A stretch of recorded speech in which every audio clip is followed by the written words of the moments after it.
Hello and welcome back to another video. Today we're going to be taking another look at this Toshiba Libretto 70. If you remember in a previous video, we actually added USB-C charging here to the side. Yep, so there's our USB-C port, and that's been working out fantastically. This little laptop has been working great, and of course this is the Japanese model. It's functionally identical to the Libretto 70 CT. Obviously the difference here is just the keyboard layout. Today I want to look at another aspect of this machine, and that's the battery. So while the USB-C input is great, what would be even better is if the battery actually worked. And yeah, so we're going to open this up and take a look and hopefully do a little bit of a cell swap. And hopefully by the end of this video, we'll have a completely working unit that also charges and is a laptop again. So let's get right to it. So first let's take a look at the battery. So I'm going to go ahead and close this and get the battery out of the bottom. Just slips right out after releasing the battery release here. And this battery, I don't believe I did this, but it's already been separated, and you know, a little X right there marks the spot of a battery that doesn't work. And when I opened this up, I was really surprised to see what I saw, because here you'll notice, and I'm not really sure what to call this. Is this corrosion? I've never seen this before on lithium-ion cells, especially the cylindrical ones. But yeah, it's no wonder that this battery is no longer functioning correctly. So my first thought was, well, it should be really easy to replace these with brand new battery cells, except for the fact that these are kind of a non-standard size and not really something that's easy to find anymore. These are 17670 batteries. And anyone who follows the kind of laptop battery scene will know that a tremendous amount of laptop batteries use 18650 cells, but these are quite a bit larger than these 17670 cells. And the model number here, the 18650 or the 17670 here, kind of denotes the size of the actual battery cells. So if we take a set of calipers, we can kind of see, kind of spread that out a little bit. And yeah, be really careful when measuring the length of a battery with a set of metal calipers. Ask me how I know.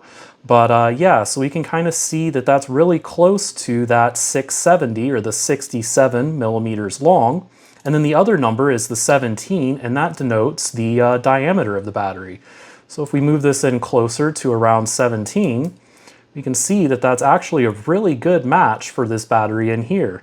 But if we take a look at something like an 18650, well, that is just not the right size. And in fact, here if I measure the size around the outside of this 18650, we can see that it's measuring 18.2 millimeters. And of course, the overall length of the battery will be that other number, in this case, the 650 or 65 millimeters long. So the search went on and for a little while for a battery that would actually be compatible with these, because again, I really can't find a supplier of 17670 cells, and anywhere that I did see that they were available, they were just for a really crazy price. So after a little bit of searching on Amazon, I think I found a really good replacement. These are 16650 cells, so it's about 2 millimeters less in the diameter of an 18650 battery, and generally the same amount of length, but critically, both of the numbers of this battery, both the diameter and the length, are just a couple of millimeters smaller than the 17670 cells that are inside these Libretto batteries. So I think I'm just going to take all three of these cells out and replace them with three of these, and yeah, hopefully that gets this battery back up and running. So yeah, first things first, we'll go ahead and get this battery you know, a little bit more disassembled than it already is. And thankfully that's pretty easy. Typically you can just lift up on one or both of the cells on the outside, and the whole pack should just kind of lift out. Looks like there's some kind of adhesive in here, but it doesn't really work very well. So yeah, these tend to just pop right out. And I have a number of these batteries. In fact, here's two more. This one is also dead, and this one only is holding a couple of minutes of charge. The interesting thing that I'm noticing about these batteries is they seem to have a kind of a serial number or part number here. And what we can see, and what I believe, is that the batteries kind of start with a year, month, day, kind of format. So I believe that this one was made in 1997, this one made in 96, obviously 11th month, 11th day, 7th month, 23rd day. So yeah, I'm not really sure if that says anything, but yeah, I just kind of found that interesting. But if I can find a way to start reviving these battery packs, that would be fantastic. I have a number of these little Libretto computers, and these batteries are shared with a bunch of different models. I believe the 20 and the 30 CT range, the 50 and the 70, like we're looking at here, and also the Libretto M3 all share this exact same battery. So they're quite easy to come by, and they're pretty easy to get open. But yeah, so hopefully the new cells were going to work good in here. As far as separating the battery, I'm not really going to cover that here because it's kind of just sputtering a bunch of plastic, but the general idea would be to spudger along the inside lip of the battery, taking care not to mar up the exterior here. You know, you can do a lot of physical damage on the plastics here, and no one's really going to notice that once it's inserted into the machine. But yeah, these are pretty easy to get apart. They're not like crazy glued or anything together. There's just a few clips that run along the edge, and yeah, it looks like most of those clips are already broken on this shell. But the nice thing is that once reinstalled into the Libretto, it kind of holds the battery together. So there's almost no need to re-glue this battery. In fact, I may not after doing the cell swap here. But yeah, other than that, I think it's just time to start cutting apart this pack. Obviously, we'll want to be really careful. Even though this battery is dead, some of these cells will have a little bit of charge, and yeah, I don't want anything to explode. So yeah, working on live batteries is always a little bit nerve-wracking, but not too bad if you just take a little bit of precaution along the way. So yeah, we'll go ahead and get these cells off and see if we can get a bunch of these wired up. Okay, so yeah, now that we've gotten in a little bit closer here, let's take a better look at this battery pack. So yeah, it seems to be pretty standard. The nice thing is that all of the cells appear to be kind of separate. So there's no kind of contacts that run in between the cells. They're all just connected here to this circuit board. And yeah, it looks like we'll want to desolder here and here and here, and also detach this primary wire over on this side. And yeah, I think with that, most of this should just start to kind of fall apart. So I think the first thing I'll do is, and we do want to make sure that we preserve any of the components that were on this battery originally. So that would, of course, include this component here and then this temperature probe here as well. So to do that, I'm just going to lightly cut into this Kapton tape. Not a whole lot of pressure, I just want to slice through the Kapton tape. And if I cut into this, you know, the protector around the cell, that's not such a big deal, but definitely don't want to cut into the actual cell itself.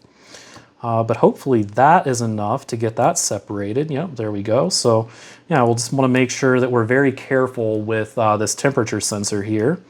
And I will do the same thing for this component. I think I'll just slice here and here. So that should get this free. Yep, that's feeling a little bit more free. So yeah, now we'll just take the soldering iron and see if we can't go ahead and get some of these cells off. So I'm just going to heat up this pad right here, and hopefully this will just lift right off of the board. Oh, actually, yeah, it looks like there's a little bit of Kapton tape that kind of holds that down. So yeah, let me slice through here and see if I can't lift that up slightly. All right, and yeah, so now I should just be able to heat up this contact here, and that should come away from the board. There we go. So there's our first kind of contact separated. And now the ones on the inside, we do want to be a little bit careful with, just so that we don't touch any of these other components or bridge anything that we shouldn't be bridging. But this one should come off pretty easily as well. So I'm just going to heat up this pad, and hopefully I'll just be able to bend up the contact that is on there. So we'll get some heat in there and yeah, see if I can't use the iron to just gently lift that up. So yeah.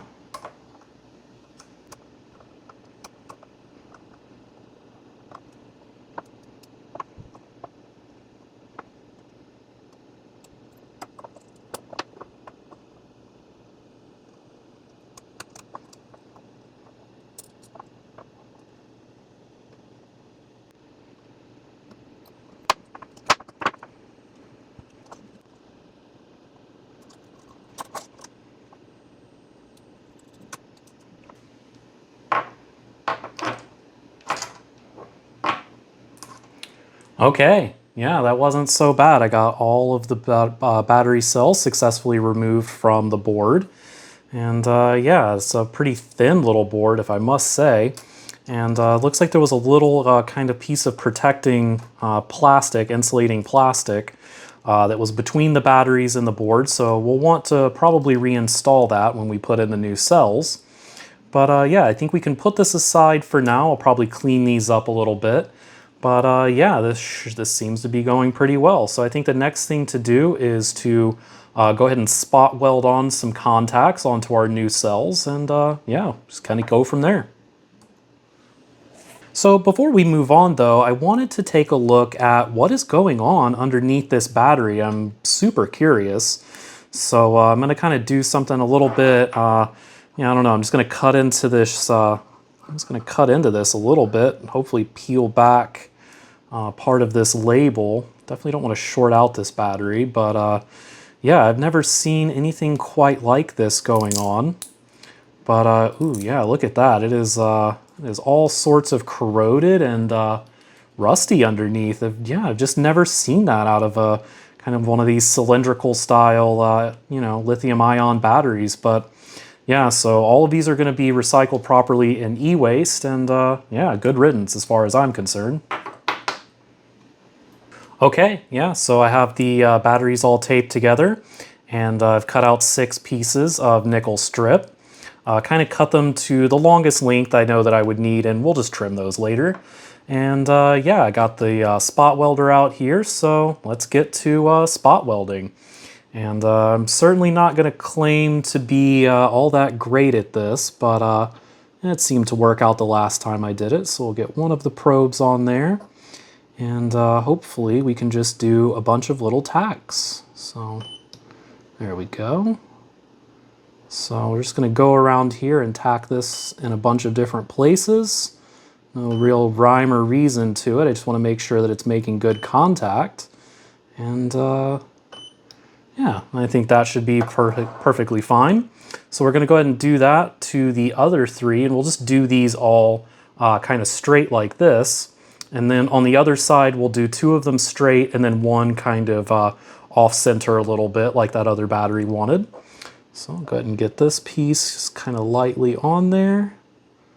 Straighten that up a little bit. And yeah, just tack it on in a bunch of places.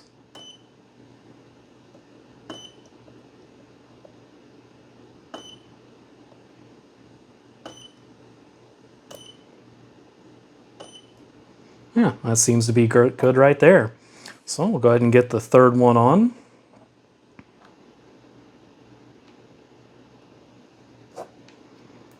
Center that up a little bit. I'm sure there's a good bit better methodology for this, but I'm just kind of learning as I'm going with this. Maybe get a couple more on this one here. It's probably better the closer you are. There we go. And yeah, those all seem to be on there really well. So we're just going to go ahead and flip this over, and yeah, we'll get the 2 on here initially, and then of course we will do one where the positive is just slightly off to the center. So we'll keep this one over here just as a guide. But yeah, we'll go ahead and get the positive terminals on there. And you can really start to feel the current that is flowing through these, because even these giant metal, even these giant copper probes, they do start to heat up after you do a few of these cells. Again, I'm just going to do a bunch of little tack marks on here.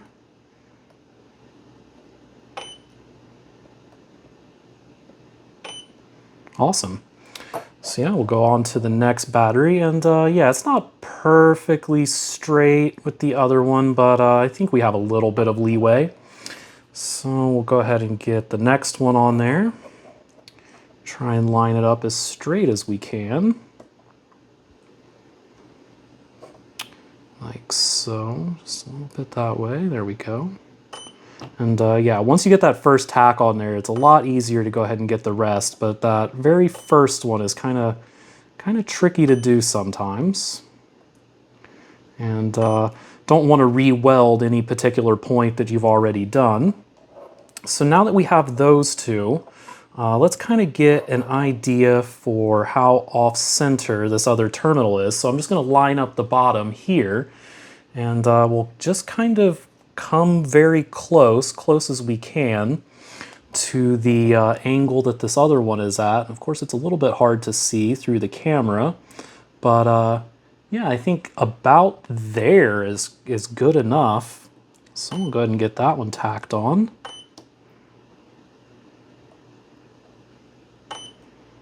Let's get a bunch of little tacks on there.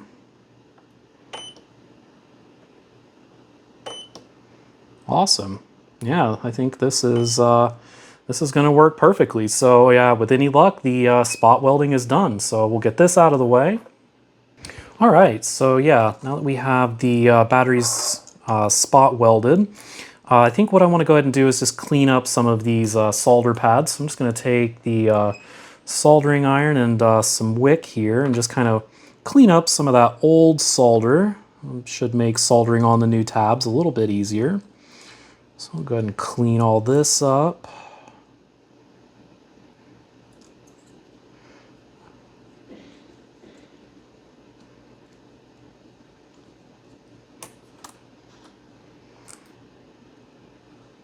And we'll do the same for these over here. And yeah, since all the batteries are disconnected, there's nothing to short out at the moment, so don't really have to be too concerned with that.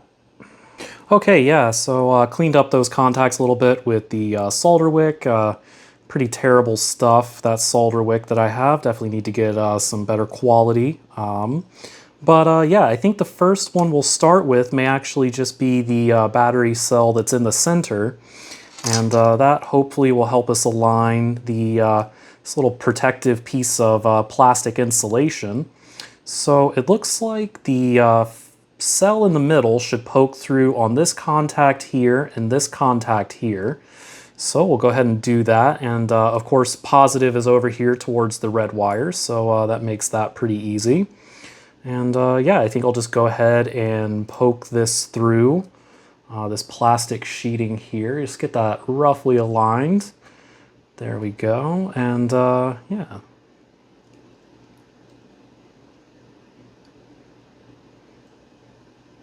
Yeah, just being a little bit fiddly there, but that's okay. So we'll go ahead and get this one poked through this one. Hopefully that is. There we go. Oh, almost. There we go. And we'll do the same over here. So yeah, that'll be our first cell that we kind of solder back to the board here. And the cells are just, you know, ever so slightly shorter, so the, you know, there will be a small kind of gap between the batteries, but I think once everything is soldered into place, it should kind of, you know, sit down there pretty nicely. And yeah, of course, we'll want to trim these contacts here. To trim these tabs, I think what I'll use, and certainly not the best tool for the job, but you know, any tool works sometimes, is I'm just going to use this old crusty pair of Swiss Army knife right here. But yeah, I'm just going to go ahead and trim those terminals. So I'll trim this one first, like so. Just make sure that we leave enough of that contact so that it can fold down and solder on. And I'll go ahead and trim this one as well, just like so. And yeah, I think we'll go ahead and trim these other ones before we try and put them in the board. But yeah, I think we'll go ahead and just go ahead and fold these down. And yeah, hopefully that does it.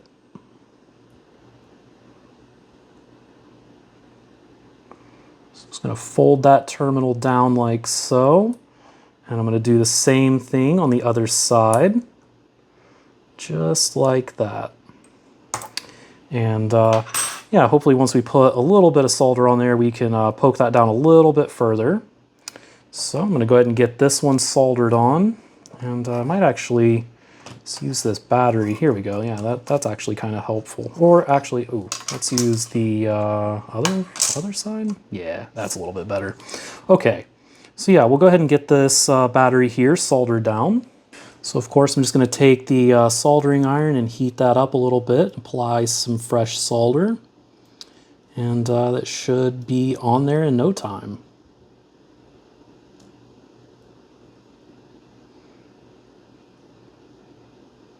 Yep, there we go. And I'll do the same thing on this side over here. So let's get some fresh solder on there. Just kind of hold that down, and yeah, hopefully that tacks on with no problem. Awesome. So far, so good. So yeah, I think we'll go ahead and take our next battery here, and yeah, this is the one where, of course, we can trim this one on this side, and I'm just going to kind of eyeball that a little bit. So I'm just going to take this and cut this contact down to size, just like so. And this one we'll be able to just fold over and trim that one in place. So I'll go ahead and poke this contact through, just like so. Hopefully just like so. Come on. There we go. And yeah, we'll go ahead and get that one soldered in place. So I'm just going to poke down this terminal on this side. Get some solder on there. So again, we just want to be very careful and not bridge anything now that these cells are energized, and of course it would be pretty easy to bridge something with this soldering iron and probably fry this board, which obviously we don't want to do. But yeah, that should be perfect right there. And then we will fold over this contact towards its terminal. And we can kind of see it just folds over like so, and then I'm just going to roughly cut this to length. And yeah, that should be perfect right there. So I'm going to fold that down a little bit. And, yeah.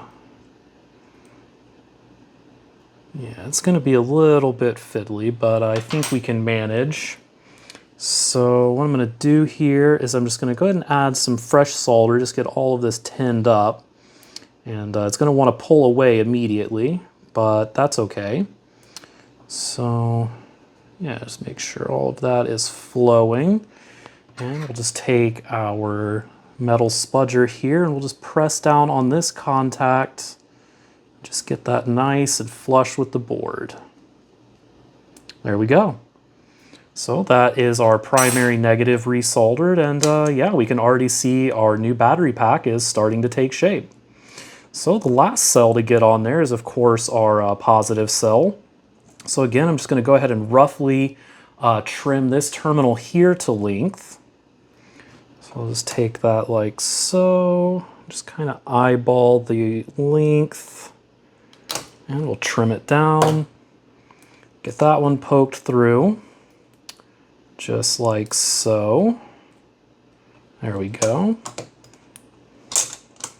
And yeah, we can already see that our battery is going to fit perfectly within this amount of space. So I'm going to take the spudger again and just kind of fold this down over like so. And we'll go ahead and get that soldered down.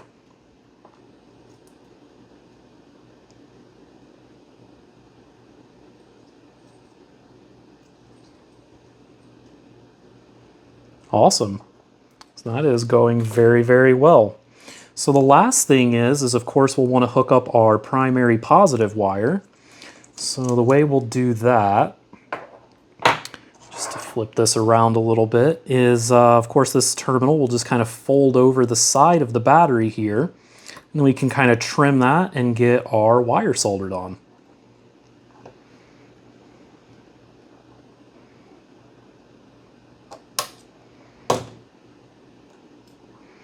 And looks like there's some heat shrink still left on here, so we'll just peel that off.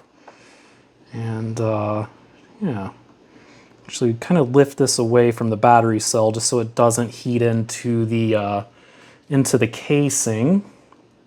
But we'll go ahead and get some fresh solder on the end of this terminal here, And yeah, this nickel strip stuff solders exceptionally well. And then I think we'll trim our wire just a little bit and get this tacked on as well.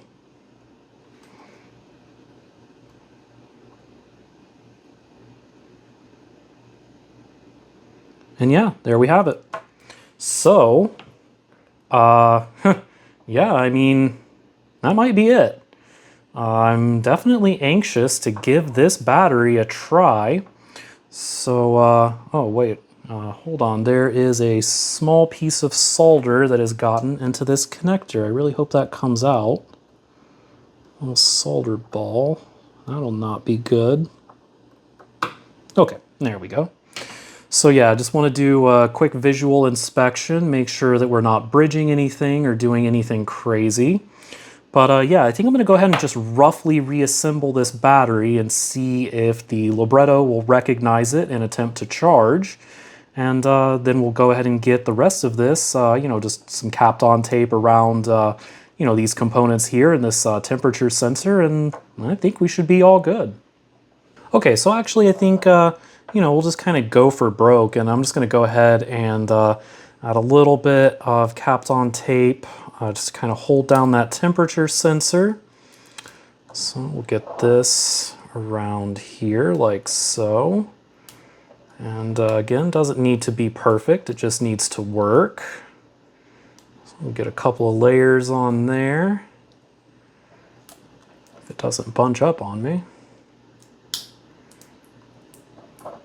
Yeah, that should be fine. All right. So yeah, that temperature sensor is now kind of back in place. I'm going to do another piece here around this component, which I assume is probably a fuse. I'm just taking a guess there. So we'll get some tape around that as well. Just make sure that that's held firmly in place.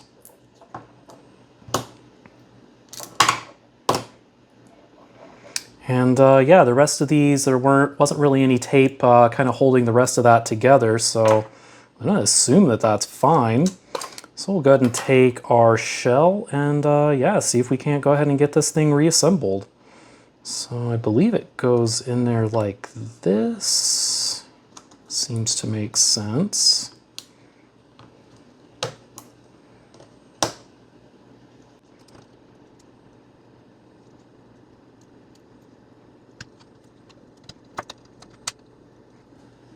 Okay, yeah, I believe that is back together. So we'll go ahead and get the top shell on there. Just make sure that we're not having any weird clearance issues.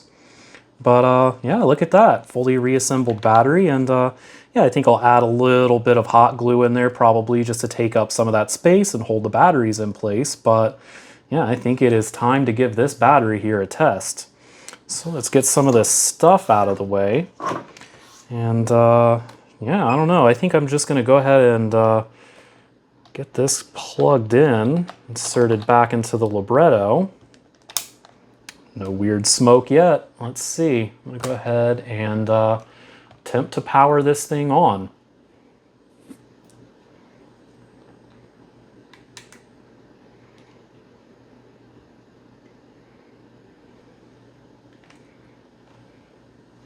Okay, zoomed out a little bit here. Let's go ahead and give this thing a shot. So yeah, I think I will probably need to glue the battery back together, but for now, loosely assembled. Let's see, can it turn on? Oh my gosh, it turns on right there. We saw it here first. So yeah, it is, let's see. Yep, it's posting. It's a little bit hard to make out on the camera. But it's complaining about the BIOS just because I think I removed the old lithium cell battery that was in here for the BIOS, and yeah, we'll just go ahead and save that. And hopefully we'll be booting up here in just a second.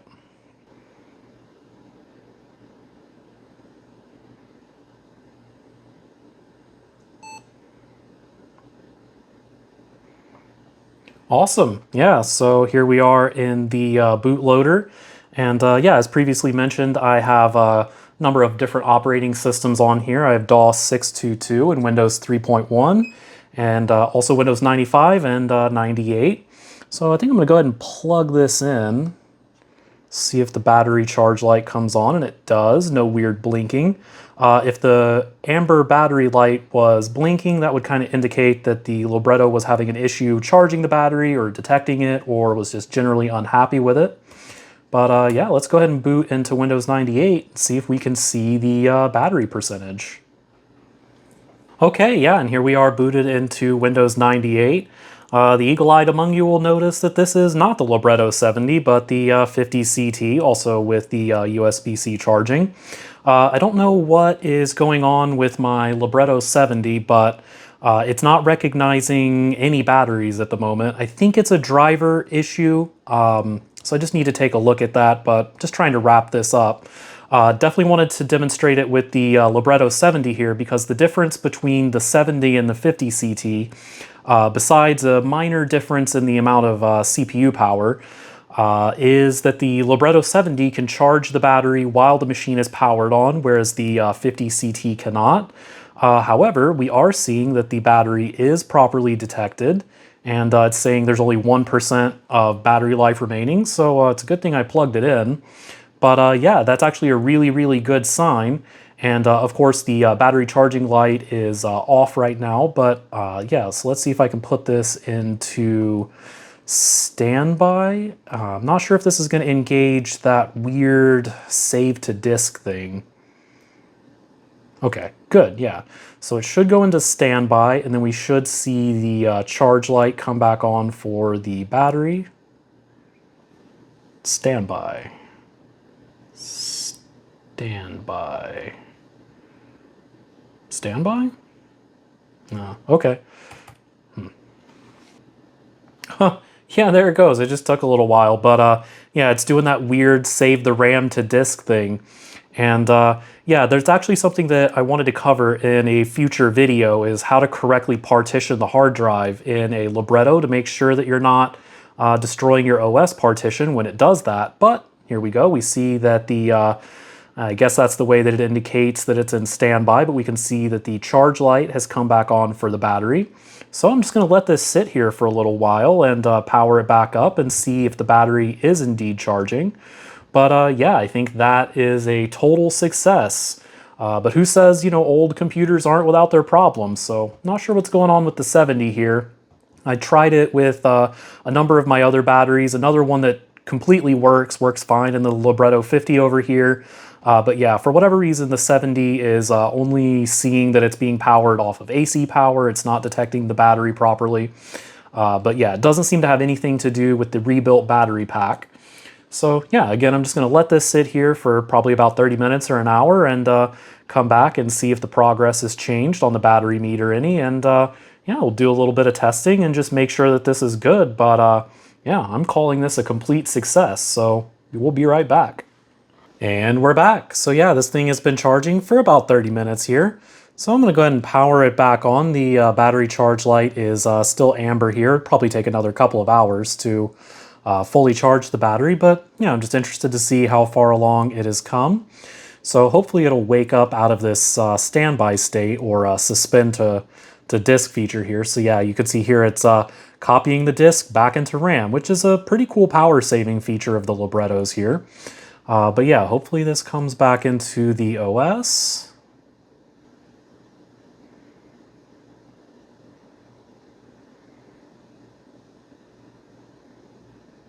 Okay, and there we go. We are back in the operating system here. Well, actually, not quite that. Nope, nope, mouse is working. Oh, almost, almost. Almost. Oh, look at that, 46%. So yeah, the battery is most certainly charging. That is really fantastic. And I guess I've lost the mouse. Still waking up. All right. Oh, oh. Mouse is freaking out a little bit. Okay. Weird. Okay. Yeah, I have no idea what's going on with that, but yeah, battery is clearly charging. I think I'm just going to reboot this thing. Don't really use that suspend feature a whole lot, but yeah, battery is charging. So I think what I want to do now is I'm going to go ahead and shut down this machine. That is, if I can. So yeah, I'm going to go ahead and shut this down, and then we're going to get the battery back open and have the hot glue gun here. We're just going to put a little bit of hot glue inside just to help secure the batteries, and yeah, I think that will pretty much call it wraps.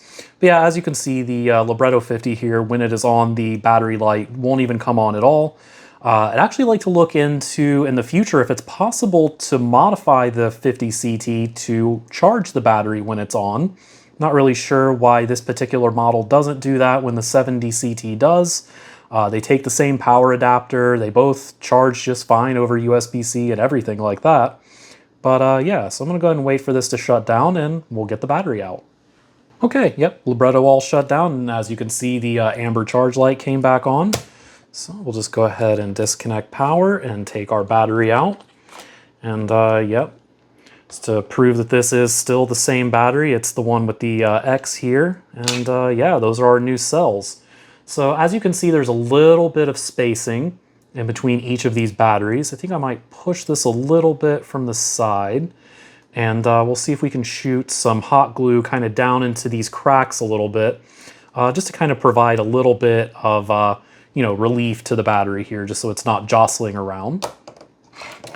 So flip it around, and yeah, nothing to it, but yeah, I'm just gonna shoot some hot glue in between these cells here. So I'm just gonna position the nozzle like so, and yeah, hopefully shoot some of that down in there, and then I will come along afterwards and kind of clean up the outside just so that the battery still goes together, but just wanna get some hot glue in between them, like so. And do the same thing on the ends here as well. So just try and get some of that in between the battery and the plastic. And we'll do the same thing over here as well. And that should just kind of help it stay together, at least keep the batteries from moving around inside. So I'm going to let that cool down and dry, and then I'll you know, just kind of shave off some of that glue that's on the top, and we'll get our battery back together. Okay, yeah, glue is all set, and trim that down just a little bit. Seems to have worked perfectly. The battery no longer moves around or anything like that. So yeah, let's go ahead and get the cover back on. And hopefully that will fit. Yeah, it looks like that goes on absolutely perfectly. So yeah, those are some brand new batteries, and effectively makes this brand new battery for the Toshiba Libretto here. So go ahead and clip that in. And yeah, hopefully the machine fires right up. Look at that, power on. So yeah, this turned out fantastic. I'm super happy with the way that this particular project came out. And yeah, I'm probably going to be doing this to a bunch more of those Libretto batteries. And yeah, very good to get these extremely crusty battery cells out of here. So yeah, that's pretty much it. And yeah, I will link down to the batteries that I purchased. I got the replacement 16650 batteries here on Amazon, so I'll put a link to that in the description. The milliamp rating on these batteries is, actually I forget, what does it say? Yeah, 1600 mAh. The original battery pack is 1200 mAh, so I think what I'll do is I'm just going to charge this and discharge it a couple of times. I'll leave a note in the description if I run into any particular issues with that. But yeah, I think this kind of wraps up this project. Thanks for watching, and really appreciate it. So see you in the next one. Bye.